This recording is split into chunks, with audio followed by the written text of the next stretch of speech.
Greg. I'm Karim Saba from powerofmetal.cl. So let's start this interview with the Greg Mackintosh from Paradise Lost. Hey, Paradise Lost is returning to Chile after your last visit in 2018. How does it feel to come back after so many years? Kind of surreal because I found out from a previous interview that it's exactly 30 years since we were first in Santiago. Wow. So it was 30 years ago with Ozzy and Faith No More. We played in Santiago. So 30 years. That's pretty crazy. And yes, it's been a few years since we've been there.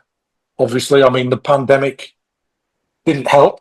And we brought a new album out, which was a new album at the time, the year after that. So we're going to be playing some stuff from that and some classics and maybe some stuff that people aren't expecting.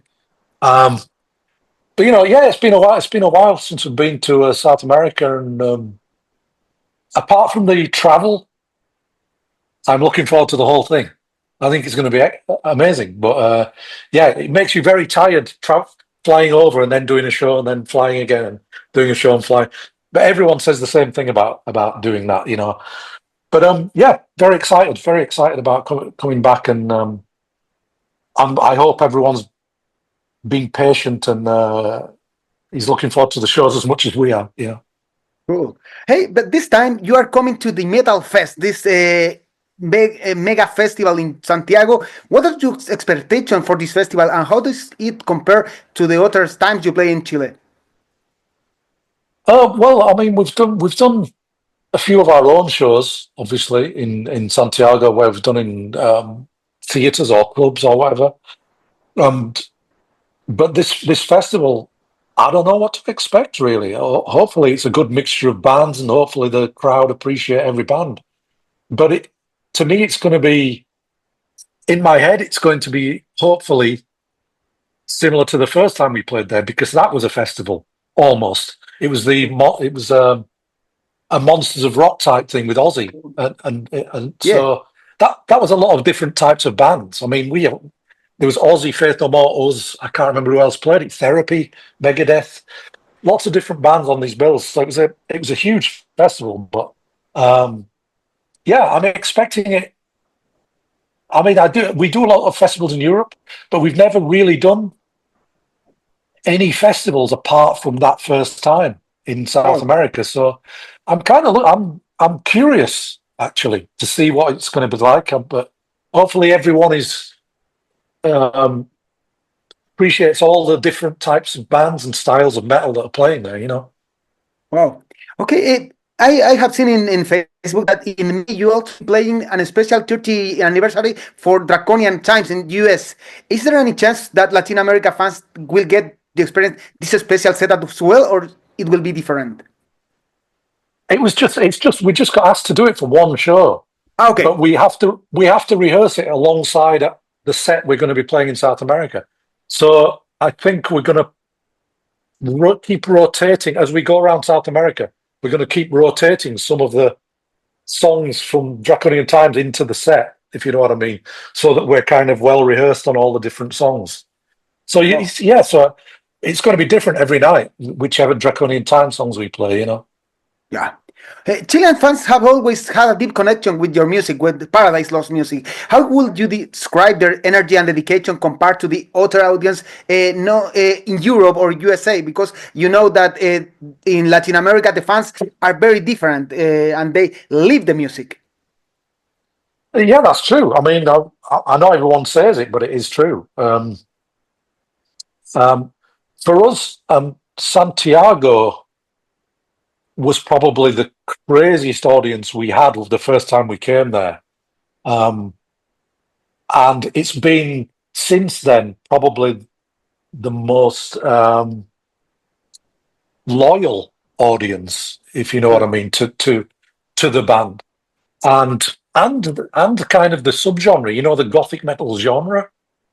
Yeah, because I know Anathema used to do really well there before they split up, and you know, it's I think in Chile, the gothic metal genre has some kind of special place. I don't know why that Yeah. is, but more so than anywhere else in South America, because I play lots of other places in South America, and they're great shows, and the crowds are really cool.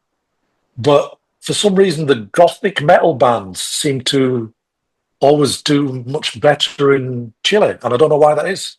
They just have some kind of connection with it, you know. Oh, yeah, because one of your albums, Draconian Times and Icon, are often regarded as one of the most influential albums in Gothic metal. Looking back, what do you think made it such defining records, these two, Draconian Times and Icon, for the band and the genre? So I think, honestly, it was right time, right place. Okay. You know, because we were just doing our thing. It's like you write some songs, you put them out, you see what happens. And Icon was no different. We knew it was a bit. We knew the songs were a little bit better than. We knew we were improving as a band, as musicians and as songwriters. So we knew we were getting better at what we did. But as far as getting an audience, there's still no guarantees. Anything can happen when you put a record out. So yeah, I think it was right time, right place. I think the Icon album just hit at the right time. The press seemed to really like it. The metal fans seemed to really like it. Other bands seemed to really like it because, like, Sepultura took us out on tour.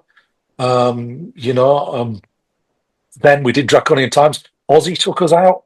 We were getting bigger tours and better festivals, and MTV took notices of us, and magazines took notice of us. And I just think it was a magical moment in time in the metal scene, because lots of bands hit it from different underground areas of the metal scene, all kind of rose together. And around the mid-90s, they all kind of hit. And I think it was just the right time for metal at that time, and for us especially. And the scene was just huge at that time. It was just like a real magical moment. I mean, I remember doing a festival called Dynamo Festival in Holland in, I think, 94, 95. And we got put on as the headliner, and we were like, shit, we're headlining a festival in Europe. This is crazy. And then we were on with all the other bands that were like up and coming at the time, Typo Negative and all those bands. And it was just like, you could feel something in the air. It was like electric. It was like something was changing. And you only get that once or twice in your life and in your career if you're lucky. And we were lucky enough that happened then, Okay, and do you think that those albums are perfect with the vision of today? O sea, seeing the world 30 years ago, but do you think Draconian Times and Icon are perfect albums for you, or maybe you will do something because some years ago you did the 30th anniversary of Icon and you recorded Icon, but do you think that the original version are perfect? No, I mean, nothing's perfect, of course. No, and especially when you look back on your own albums, I'm more critical of stuff that we've done than a normal person listening to it would be, because I notice things that maybe other people wouldn't. I think they are, because because we've done some anniversary things with Icon, and just before that we did some things for Draconian Times. I've had to be really, really critical and listen to them really hard again after a long time, which I hadn't done. And I think they're definitely over time, but I think I can see that they're solid albums. I can see that there's not many weak moments on those two records. And that's just, I guess that's just, we were honing our art. We were getting better at what we did, and the right time, right place thing. But I think they're solid. No, not by no means perfect, but definitely Great not albums. much filler, which is good. Yeah. Okay. So Paradise Lost has been shaping Gothic metal over 3 decades. What do you think has been the key to the band longevity to stay relevant in an ever-changing music industry? Even now, there are people using EA in music, but you are staying in the same place, in the same important the last 30 years. I think some of it's because a lot of it's because we enjoy it. Okay. Because, some people say, why? I mean, like, that's the reason we kind of change a little bit every record, or we've sometimes a lot on a record, is because you're doing things to have fun with it, as a musician. So I've never really thought about the business side of music, and I still don't. I still don't think about it. But you're only as good as your last record. So we just try and put out what we think is a good snapshot of the best that we can do at any moment in time, and that's all you can do. And the audience will either agree with you or they'll think it's bad, But there's not a lot you can do to affect that. All you can do is do what you think is fun and interesting and good music at that time, and then just put it out there and see what happens. And that's all we've ever done. And I think we were fortunate that we hit that magical time that I said, 94, 95 sort of era, where there's been a lot of loyalty to that period in music, So I think there's a certain amount of luck involved and a certain amount of perseverance and a certain amount of people can see that we just do our thing, and there's no bullshit with it, it's just doing it, Yeah. Okay, and when we will have a new Paradise Lost album, are you currently working in new material? Yeah, I'm actually it's already halfway recorded. Cool. Next week I go to Sweden to finish off recording vocals, and then we mix it and master it, and then we give it to the label, and I think it's coming out like September time. Okay. So yeah, so it's almost finished, and it's been the longest time we've ever had between albums. Yeah. But that's kind of because of the pandemic as well, Because the war ends and a new war starts again. Yeah, exactly. Yeah. We're same just war following again. wars around the world. Yeah. Hopefully Okay. another one won't start, in the meantime. But yeah. So shit happens, and yeah, hopefully it'll come out September, October time this year. Cool.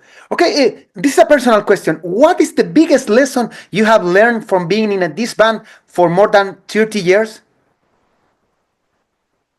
I think, I think you learn to be pragmatic's not the word. You learn to be laid back, because you deal with lots of strange situations and sometimes stressful situations, and sometimes you don't have much sleep or food, and you have to go on and you have to do certain things. And I love it. I mean, I live for it. I haven't always loved it. Sometimes it can be a bit too much, like anything. But I think you learn to just take a step back and look from the outside in. So you just kind of think. I think what you have to do is see the humor in everything. Cool. Even though we're a serious band, kind of serious, miserable fucking northerners, whatever we are, but gothic metal band. But you can laugh. You have to. You have to laugh. You have to laugh about everything, because nobody else is going to pay it for you. So, yeah, we and that's the reason why the four of us have been the same since the start. We kind of just, we don't hang out all the time when we're not on the road, but when we get together, it's like we're 16 again. It's like we're having a laugh and having a rehearsal and going and playing a tape together and Have fun. going out. It's have fun. Yeah, that's what it's all about. Because there is no yesterday or tomorrow. It's just whatever. Try and live for the moment and try and enjoy it. And again, I wasn't always like that. If I could tell my younger self to do something, it would be, don't worry about tomorrow. Just enjoy the moment that you're in, because you forget these things, and it's like the Aussie, when we were in South America with Aussie the first time we came, I have great memories of it, but I didn't enjoy it at the time. I was too busy concentrating on, we've got to work and we've got to do this and and it's just stupid. You should just take a step back, breathe, enjoy it, Enjoy life. Yeah. Okay, Greg, some last questions. Reflecting on your past performance in Chile, do you have any special memories from your previous shows here? Well, we've done quite different types of shows there. Like this next show that we do there, like you say, is going to be a festival. The first time we played there was a festival. We've done. I remember we've done theatres, we've done clubs, so we've done everything in between. Cool.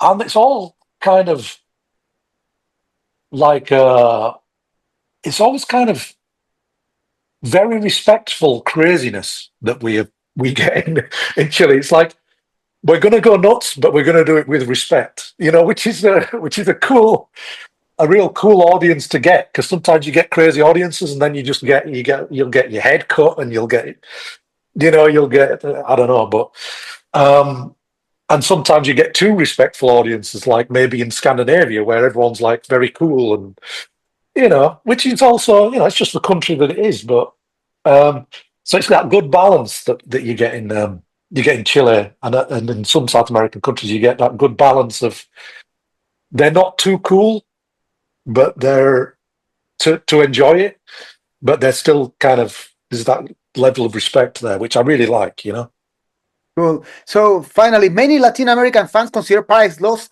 a fundamental part of their musical journey. What message would you like to send them ahead of you to return to Chile? Well, first, thanks for being patient, because it's been a while. I mean, how long now? That's 7 years. Jesus Christ. This everyone's missing 3 years because of the lockdowns and shit, But yeah, so thanks for the patience and thanks for sticking around. And if you think we were relevant in any way to your musical listening experience, then that's great. Because that's something that you can take to the grave with you and be proud of, Okay, so thank you, Greg Mackintosh. See you in Chile in Metal Fest, and in May, see you with Paradise Lost. Have a nice day. Yeah. Thank you. Cheers, Kerry. Thank you.